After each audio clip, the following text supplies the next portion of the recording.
There's a lot of history here, and we don't have to spend a great deal of time going over it. It's been revisited by several speakers. But I think it's important for us, and we all understand it. The MEK surrendered their ability to defend themselves to us in response to our request, at the request of the Iraqi government. They surrendered their weapons to us. The exchange was a commitment from us to provide for their safety and security. We changed our status in Iraq. Iraq became responsible. They promised to protect and defend the residents of Ashraf and to provide for safety and security. We were on notice in 2009 that credibility is not their strong suit. We were reminded again horribly with the horrific incident of 2011 that their word is not their bond. And so we find ourselves, having made a commitment, having withdrawn our forces, trying to deal with a government under the enormous influence of the Iranian mullahs to do what we believe needs to be done. Everybody on this panel is joined to the cause for many, many reasons. But I dare say, and I don't speak for any of them, but I do speak for myself, but I have an instinct that tells me one of the issues that binds us all together, notwithstanding the dramatic humanitarian issue and crisis that has ensued or has ensued in 2009 and 11 and will ensue if we don't do something immediately and effectively, is the fact that we gave our word. I've often said America has a brand. If America was a product, how would we try to promote ourselves? When we go around the world and we talk about the unique American experience, I'm not quite sure we should be calling it exceptionalism, but the unique American experience does involve a system of self-government, a system of separation of balance of powers, a rule of law, commitment to human rights, due process. That's why many of us on this panel are very proud to be represented in an amicus brief. It's so well stated by Professor Dershowitz. It is about due process. And I believe that's one of the seminal issues that ties us all together. We are who we say are, but we have to be consistent with those values, and to date it appears we're running away from them rather than embracing them. Because if we were embracing them, they would have been delisted. MEK would have been delisted years ago, or more importantly, would have never been on the list because it's not to be used for political purposes. My colleagues have talked a little bit of how the organization has been vetted by so many people around the world, by so many organizations, the EU, the UK, FBI, everybody. My experience is limited, but it's relative. From October 8th of 2001 until the day I walked out as Secretary of Homeland Security, I used to get a threat matrix every day. I used to look at it. One of the things I do, I miss not knowing. Not what I knew we'd want to talk about because it wasn't happy circumstances, but I miss not knowing. Every day I got a list of threats, terrorist threats against the United States. I must tell you, I don't recall ever seeing a reference to the MEK as an organization or a terrorist who allegedly belonged to MEK threatening the United States, its citizens, or its interest. I never saw it any single day I served either in the White House. They do not belong on the list. They're not a terrorist organization. Take them off the list.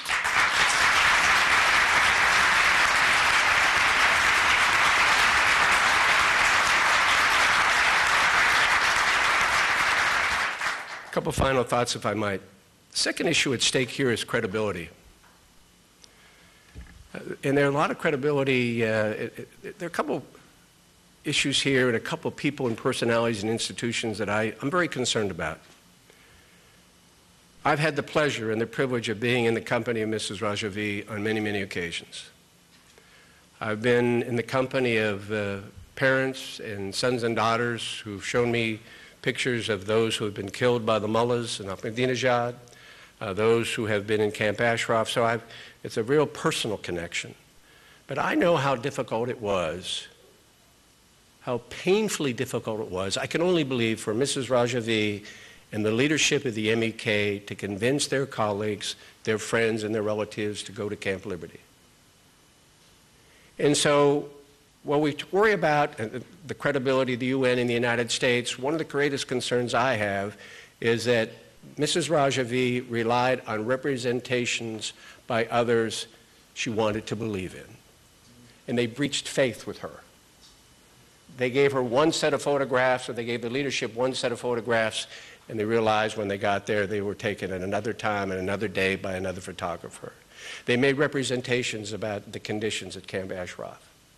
And I would just simply hope, to the extent that you have an ability to influence and talk to those and interact with those at Camp Ashraf and around the world, the diaspora that's supporting the MEK, that they understand that many of us here on the dais were aware of the representations made to Mrs. Rajavi as well, and we believe them too. And they turned out to be false, a hoax, a cruel hoax. I was talking to the leadership the other day. They need about 120,000 liters of water, I think, a day for the 400 people there. They got about a quarter of that. Electricity on sometimes, off sometimes. People haven't showered for a week. And you think of that in terms of the second organization whose credibility is at stake, and that's the UN High Commission for Refugees. Founded in 1950, twice winners of the Nobel Peace Prize because of the work they've done globally. It's an extraordinary organization. But our appeal has to go out to them and go out and to Ambassador Colbert and the Secretary General and Antonio Guterres. Representations were made that were wrong. And we're not about to spend a lot of time accusing people, although somebody's got to figure out why they were made, and perhaps Professor Dershowitz's suggestion is correct. At some point in time, why did you say what you said when you knew it was wrong? But having said that, our appeal to them today, fix it. Take care of it now. And you know who'd be willing to do it for you? The residents of Camp Ashraf. Now, you made the decision to leave Camp Ashraf, and for the good Lord, I have no idea why, but if you're going to have them at Camp Liberty, look what they built at Camp Liberty. They can take care of themselves if you give them the tools to do it down there. Get out of their way, they'll fix it.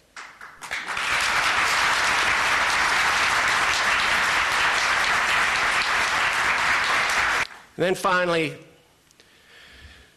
you just can't pick up a newspaper, turn on a talk show or radio show and not talk about America's relationship with the Middle East and what's going on in the Middle East. I remember talking to a political leader in the Middle East many years ago. He said, you know, the number one challenge, there are three real problems in this part of the world. And I said, well, what are they, sir? He said, Iran, Iran, and Iran. Absolutely correct. Isn't it fascinating to you that you've got Iran on one side and you've got Syria on the other, and that's a nexus there. They're a surrogate. I mean, Iran is supporting them. And in spite of all the public support, which seems to be waning about the Arab Spring, very little, no condemnation of Iran in 2009, no condemnation of 2011. Fascinating, and we're still trying to figure out what we're going to do. I mean, we got a lot of the UN together because we were afraid of what was going to happen in Benghazi, and yet there's almost 6,000 Syrians been killed, and we're still twiddling our thumbs trying to figure out what we're going to do. Well, by the way, the UN has had 4 series of sanctions. How they worked out? We've had the MEK on the list since 97 or 99 because we thought we could negotiate, talk to them. How's that worked out? A long time ago, people said, put up a naval blockade, keep the oil out of Iran, refined oil. They got a lot of natural resources, but you put the economy in a dumpster if you can keep refined oil. We haven't even bothered trying that. So we've been talking to them, negotiating, hoping against hope. And as some of the previous speakers have talked about, this is Iran. Look at the history. They're responsible for killing American soldiers, by the way, in Afghanistan and Iraq. They're responsible for the assassination of President Hariri in Lebanon. By the way, whose wife once told me, in our part of the world, you'd be better respected than liked. I don't want to be liked by the Iranians government. I want to be loved by the Iranian people.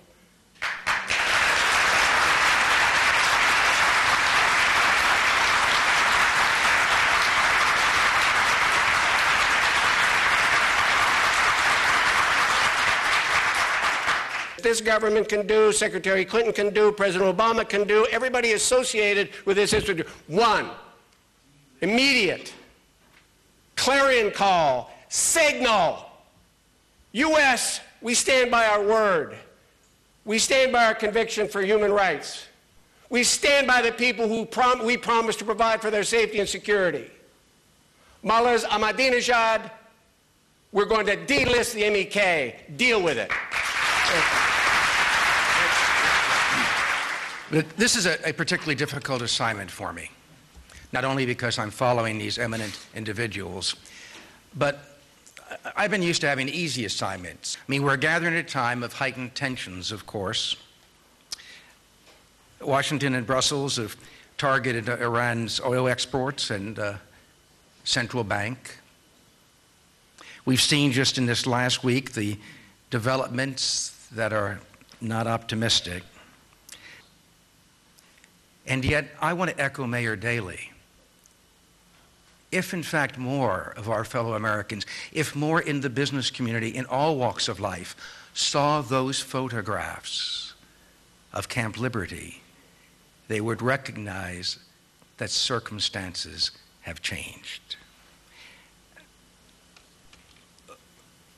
These issues may be humanitarian at base, but they, of course, have enormous geopolitical consequences.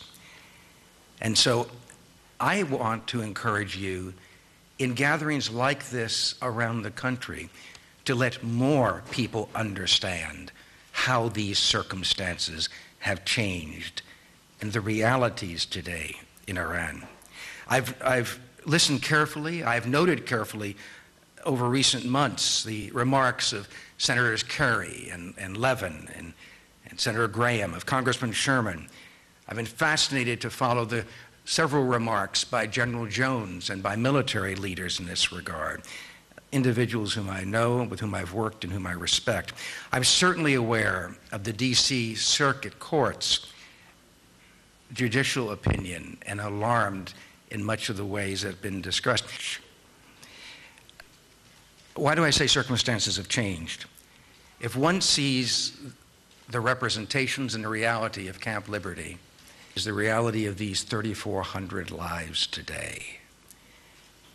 The overarching issue, of course, is how do we talk down Iran's nuclear ambitions? But the more immediate and more urgent question is the future of 3,400 lives. The breakdown in what is likely to come from the emergence of further hardline thoughts in Tehran do not augur well. And if, in fact, we are going to move forward in whatever way, what is essential, as Mayor Daley said, is that there is a deeper and broader understanding of the reality of what is facing those individuals. All partisanship aside, it is urgent that there be a greater and deeper focus on the future of these individuals.